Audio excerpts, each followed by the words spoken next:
Welcome back to TatjanaOdinsDesigns Everyday Mom. We just made a little wet felted chick the other day. Here he is, all nice and dry. So now we're going to finish it. So you're going to take just the very end, pick a side or any end. Get your sharpest, pointiest scissors that you have. And we are going to cut the end off. One of the ends. This is going to be his little base, and turn it into a finger puppet. Not finger puppet. I'm not a finger puppet. Yeah. What? He's pretty fuzzy. What's pretty fuzzy? Little chick's pretty fuzzy, honey buns. Okay, there's your rock. Get that rock out of there. Rock's kind of difficult to get out, but there we go. Here's where the rock was. It's going to be a little finger puppet in a minute. You can trim up the edges a little if there's any extra fluff around. Makes it just a little smoother and easier.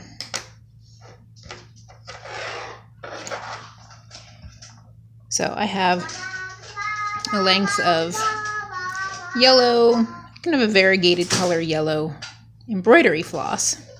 I've split it so that it's 4 strands instead of 6. Papa, stop that! Dogs are misbehaving. And we're going to do a blanket stitch around the base of our little chick.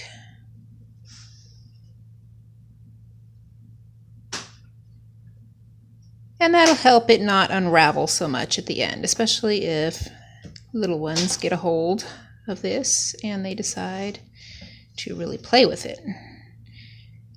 Now, if the dogs or the cats decide to get a hold of it, there's pretty much no helping that. These little woolen things are one of my cat's favorite toys, and he will shred them. In fact, as I was making a bunch of these for Easter, he decided that he was going to pop in and steal one every now and then. And I'd be counting them. I know I had 6 here. Where did one go? Sasky, where did you take the little bird? It'd usually be behind the couch or under the coffee table or something. So we have our little blanket stitch. See? It's going to be a little tighter on the edge, a little less easy to unravel any of the wool. It'll also help by doing this first to then attach its beak and its eyes. So you're almost to the end. It doesn't take too long. I usually begin with a knotted string. I know that there's also a technique where you can just begin with a loose string and keep a thread of it. And then at the end, you just tie the 2 ends of the thread together. And it makes for probably a less noticeable knot than that. I don't know if you can see that too well, but it makes for a slightly less noticeable knot, I guess. But this is on the inside, so I make my knot right there where it attaches to the next stitch. I weave through a little bit.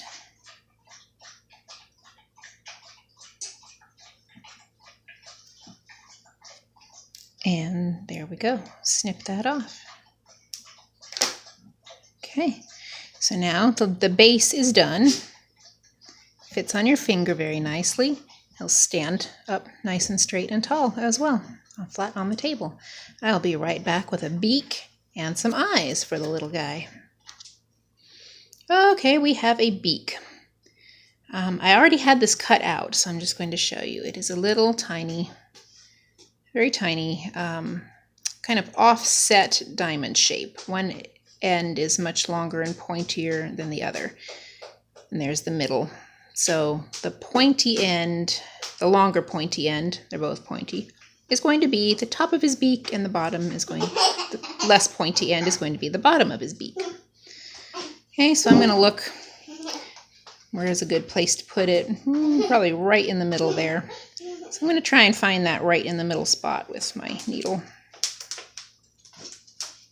There we go.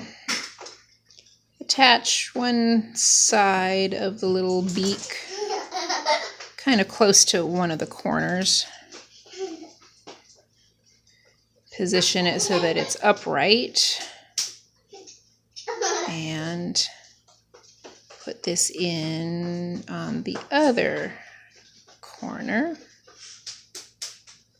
Yep, stab yourself in the finger, but it lets you know where the needle is going to come out. So there's his little beak on. And just push his little beak through. You're not going to turn these completely inside out, but just enough to make a knot.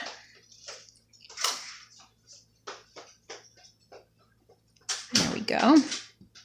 We can cut that off. There it is on the inside. And here it is on the outside. There's his little beep, beep, beep. There's his little beak.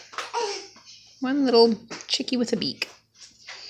Okay, now we are going to do his eyes. The thread for the chick was also the embroidery floss, and I had split it in half, completely in half, so that it was 3 strands. It doesn't need to be that thick to sew the beak on. The black here for his eyes is 1 full strand, 6 threads. His eyes need to show up a little bit more. So little eye holes maybe about there. Wherever your needle comes out, wherever you choose. All right, it's going to be 1 little eye. Now, I'm not sure if I'm doing an accurate stitch here or not. This is vaguely what I remember from learning how to embroider when I was 12. I think it's called a French knot, and I'm not sure if I'm doing it correctly. I may be doing it backwards, but it works for this. So we're going to do it backwards if so, and if not, then I'll be doing it right and just don't realize it. So I'm going to wrap this around. I don't know if you can see that very well. I'm going to wrap it around like 3 times. Wrap it around the needle, hold it nice and tight. I'm going to put the needle back in just about where it came out. Slightly off of where it came out. Keep that pulled tight. Push your needle back through and keep it pulled tight while you pull your thread in. That worked mostly. That's why I don't think I'm doing it right, because it always looks slightly off. But it works for little chicken eyes. So now we're going to mark his other little eyeball here. Little boy's chasing the dogs. They're having a fabulous time racing through the kitchen and the playroom. All right, second little chick eye. Once again, we are going to do what I think might possibly be a French knot, but I'm not exactly sure. Pesky flies. Put it back in just slightly off center. Carefully and slowly so that I don't catch it on the inside of the chick. Now, I did when I first made these. All the time I'd catch it, but it's just a matter of practicing. You can turn it upside down and watch where your needle's coming out too. So there he's got 2 little eyeballs.